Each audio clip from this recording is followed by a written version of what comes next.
प्रिय विद्यार्थियों, मैं रुबेन सरन माथुर, सहायक आचार्य आर्थिक प्रशासन एवं वित्तीय प्रबंध ईएफएम राजकीय शाकंभर स्नातकोत्तर महाविद्यालय सांबरलेक जयपुर आपका आज के इस ई लेक्चर में स्वागत करता हूँ। विद्यार्थियों, पिछले ई लेक्चर्स में हमने बीकॉम तृतीय वर्ष के अंतर्गत ईएफएम विषय के पेपर ग्रामीण विकास एवं सहकारिता का अध्ययन आरंभ किया था।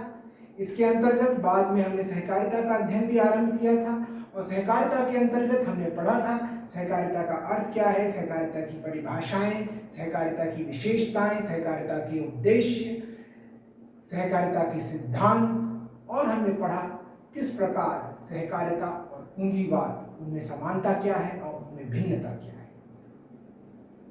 और आज के लेक्चर में विद्यार्थियों हम पढ़ेंगे कि सहकारिता और समाजवाद में क्या क्या भिन्नताएं हैं और क्या क्या समानताएं। तो विद्यार्थी, आज के ई लेक्चर में हम सहकारिता और समाजवाद इसका अध्ययन करेंगे। सबसे पहले हम समझेंगे कि समाजवाद क्या है। तो शुम्पीटर ने समाजवाद की परिभाषा दी है। शुम्पीटर ने समाजवाद को स्पष्ट करते हुए कहा है कि समाजवादी समाज उस समाज को कहते हैं जिसमें उत्पत्ति के साधनों तथा उत्पादन पर केंद्रीय सत्ता का नियंत्रण होता है, अथवा जहां समाज की आर्थिक क्रियाएं व्यक्तिगत क्षेत्र में न होकर सार्वजनिक क्षेत्र में होती हैं। शुम्पीटर कहते हैं समाजवाद को परिभाषित करते हुए कि समाजवादी समाज उस समाज को कहते हैं जिसमें उत्पत्ति के साधनों तथा उत्पादन पर केंद्रीय सत्ता का नियंत्रण होता है, अथवा जहां समाज की आर्थिक क्रियाएं व्यक्तिगत क्षेत्र में न होकर सार्वजनिक क्षेत्र में होती हैं। यानी शुम्पीटर समाजवाद को परिभाषित करते हुए ये परिभाषा देते हैं। अगर हम समाजवाद को विद्यार्थियों समझना चाहें, समाजवाद के अर्थ को, तो हम ये समझ सकते हैं कि समाजवाद एक ऐसी अर्थव्यवस्था है जिसमें उत्पादन के समस्त साधनों का उपयोग संपूर्ण समाज के हित के लिए किया जाता है। इस व्यवस्था में सरकार की महत्वपूर्ण भूमिका रहती है। यानी समाजवाद एक ऐसी अर्थव्यवस्था है जिसमें उत्पादन के समस्त साधनों पर समाज का अधिकार होता है। उत्पादन के समस्त साधनों का उपयोग संपूर्ण समाज के हित में के लिए किया जाता है। सामाजिक कल्याण ही इसका सर्वोपरि लक्ष्य है। पूंजी व लाभ का इसमें विशेष महत्व नहीं है। इस व्यवस्था में सरकार की महत्वपूर्ण भूमिका होती है। अब विद्यार्थियों, हम समाजवादी अर्थव्यवस्था की विशेषताओं का अध्ययन करेंगे। तो पहली विशेषता जो समाजवादी अर्थव्यवस्था की है वो है उत्पादन के समस्त साधन समाज या राज्य के नियंत्रण में रहते हैं। उत्पादन के समस्त साधन समाज या राज्य के नियंत्रण में रहते हैं। दूसरा, उत्पादन से संबंधित सभी निर्णय राज्य लेता है।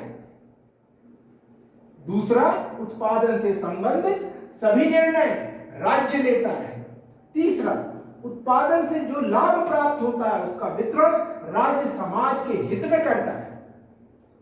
यानी यह राज्य की महत्वपूर्ण भूमिका है। चौथा, समाजवाद में पूंजीवाद की तरह किसी की निजी संपत्ति नहीं होती और समस्त संपत्ति पर पूरे समाज का अधिकार रहता है। समाजवाद में पूंजीवाद की तरह किसी की निजी संपत्ति नहीं होती, वरन समस्त संपत्ति पर पूरे समाज का अधिकार रहता है। पांचवी विशेषता, उत्पादन से होने वाले लाभ पर समाज या राज्य का अधिकार होता है। छठा, समाजवाद का उद्देश्य पूंजीवाद को समाप्त करना है।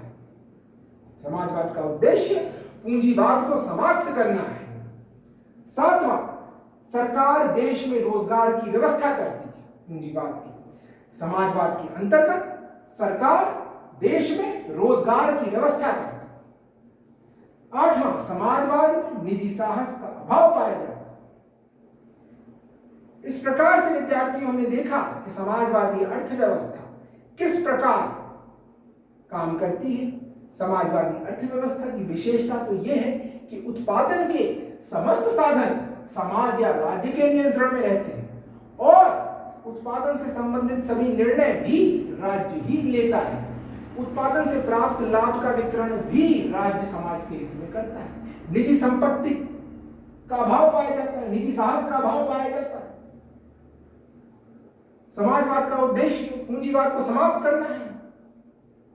इस प्रकार विद्यार्थियों, हमने समाजवाद का अर्थ, समाजवाद की परिभाषा और समाजवाद की विशेषताओं का अध्ययन किया।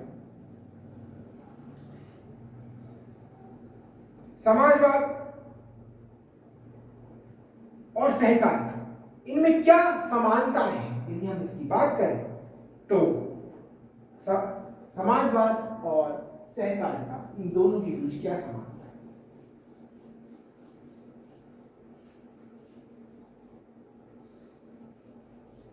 तो विद्यार्थियों, हम समाजवाद और सहकारिता, इन दोनों में क्या समानताएं हैं, इसका अध्ययन करते हैं। समानता,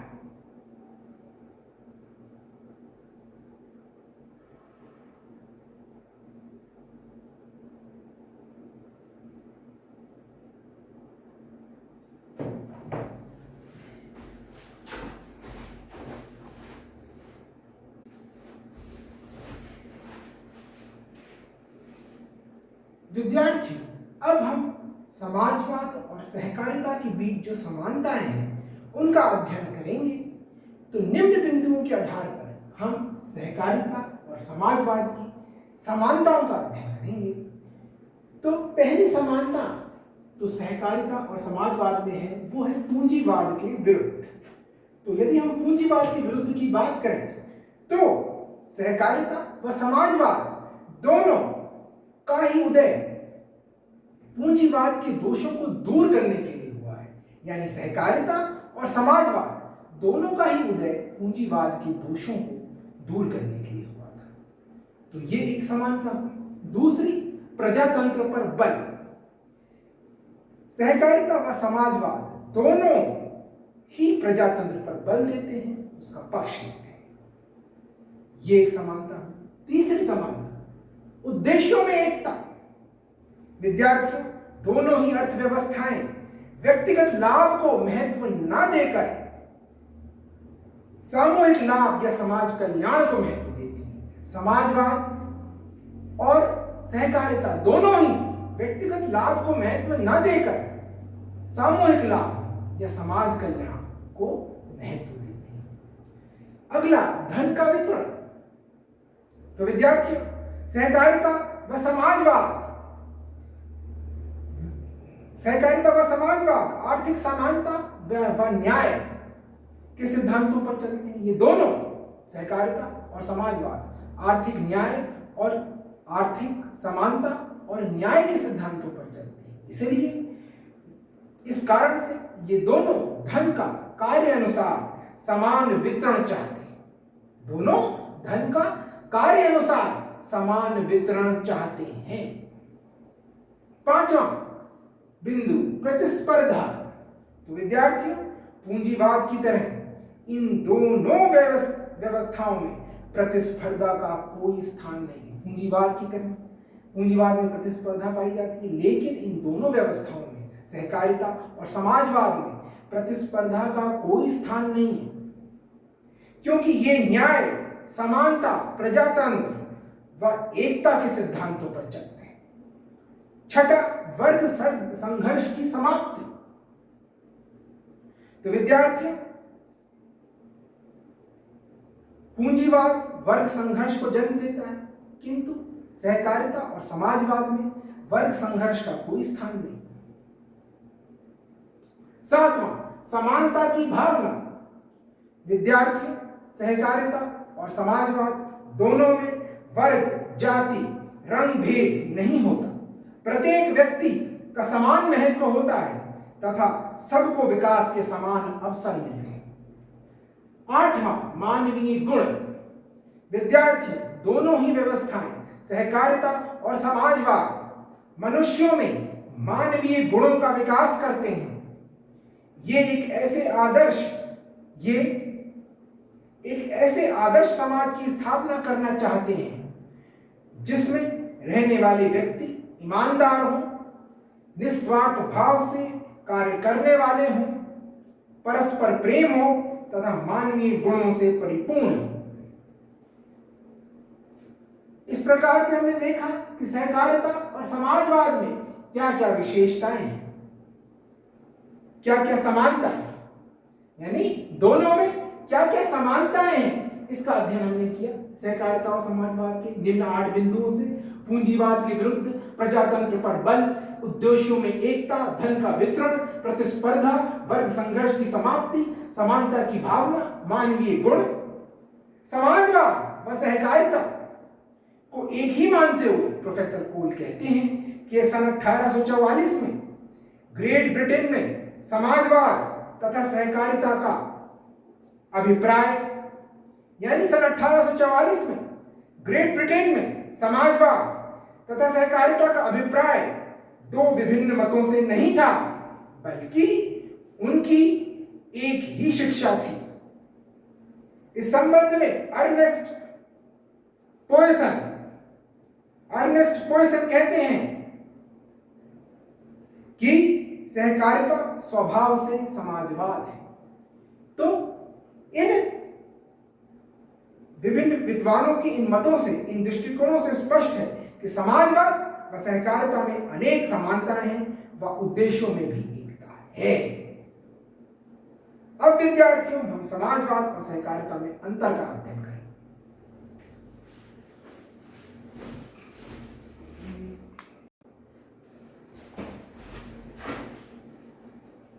विद्यार्थियों, अब हम सहकारिता और समाजवाद में अंतरों का अध्ययन करेंगे कि किस प्रकार से समाजवाद, सहकारिता, ये दोनों में अंतर है, दोनों एक दूसरे से भिन्न है। विद्यार्थियों, सहकारिता व समाजवाद के उद्देश्यों को देखने पर उनमें समानता नजर आती है, फिर भी दोनों की विचारधाराओं में अंतर है। जहां समाजवाद पूंजीवाद को जड़ से उखाड़ फेंकने में विश्वास रखता है, वहीं सहकारिता पूंजीवाद की बुराइयों को समाप्त करना चाहती है।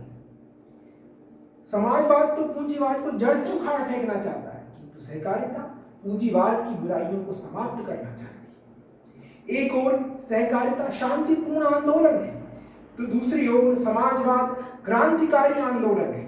सहकारिता में व्यक्ति महत्वपूर्ण है, तो समाजवाद में राज्य। दोनों व्यवस्थाओं के अंतरों को हम अगर अध्ययन करेंगे तो निम्न बिंदुओं से करेंगे। आइए विद्यार्थी, सबसे पहला अंतर उद्देश्य। समाजवाद का मुख्य उद्देश्य सामाजिक कल्याण है, किंतु सहकारिता का उद्देश्य सेवा है।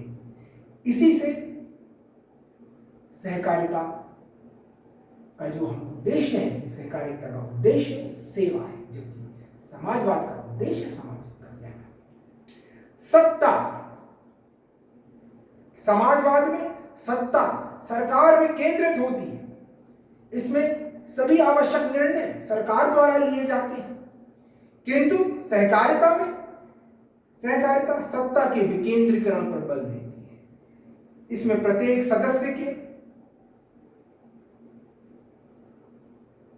सदस्य को निर्णय में भाग लेने का अधिकार होता है। तीसरा, मानव का स्थान। तो समाजवाद में मानव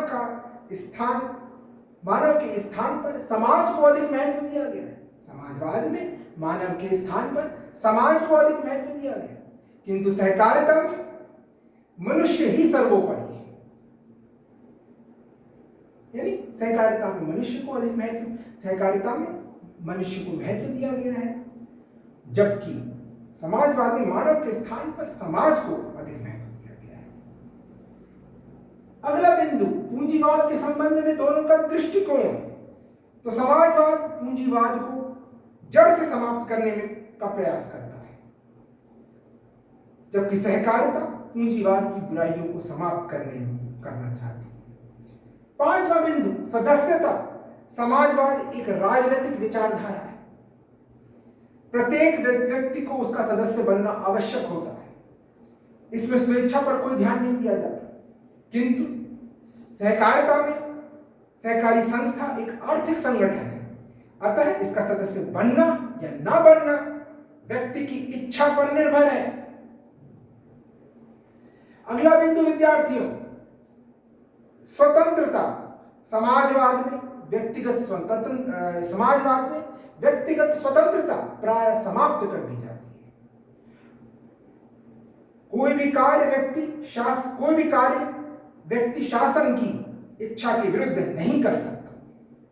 सभी कार्य शासन की इच्छा अनुसार करने पड़ते हैं, किंतु सहकारिता में व्यक्तियों को कार्य करने की स्वतंत्रता प्राप्त होती है। व्यक्ति दूसरों के हितों का ध्यान में रखते हुए स्वेच्छा से कार्य कर सकता है।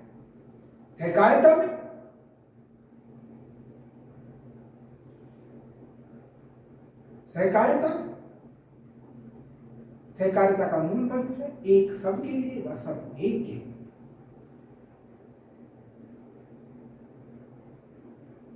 अगला बिंदु, उत्पत्ति के साधनों पर नियंत्रण। समाजवाद में सभी आर्थिक क्रियाओं पर राज्य का नियंत्रण होता है।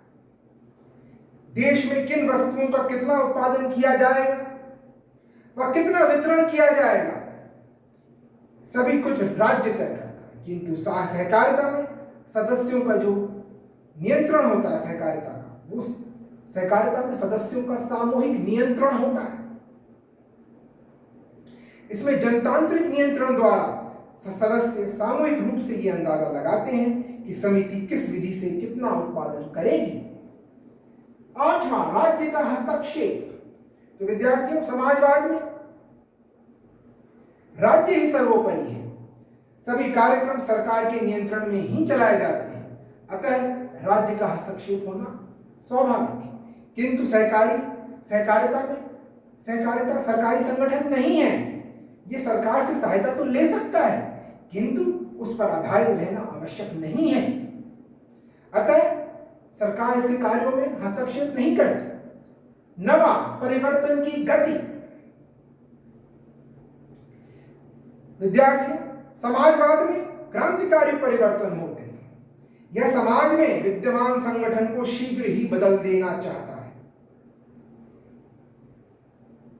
किंतु सहकारिता एक शांतिपूर्ण आंदोलन है। यह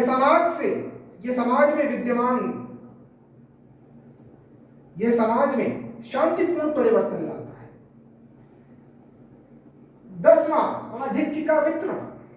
समाजवाद में सरकार का स्वामित्व होने के कारण लाभ सरकारी खजाने में जाता है, किंतु सहकारिता में लाभ का वितरण न्यायोचित आधार पर सदस्यों द्वारा किए गए व्यवहार के अनुसार किया जाता है। सहकारिता में लाभ का वितरण न्यायोचित आधार पर सदस्यों द्वारा किए गए व्यवहार के अनुसार किया जाता है। तो विद्यार्थियों, अगला बिंदु 11वां, पूंजी संग्रहण। समाजवाद में पूंजी की व्यवस्था सरकार ही करती है, किंतु सहकारिता में समितियां स्वयं अपने साधन जुटाती हैं। अगला बिंदु 12वां, विचारधारा। समाजवाद एक राजनीतिक विचारधारा है, किंतु सहकारिता एक जीवन दर्शन है जो राजनीति से अलग है।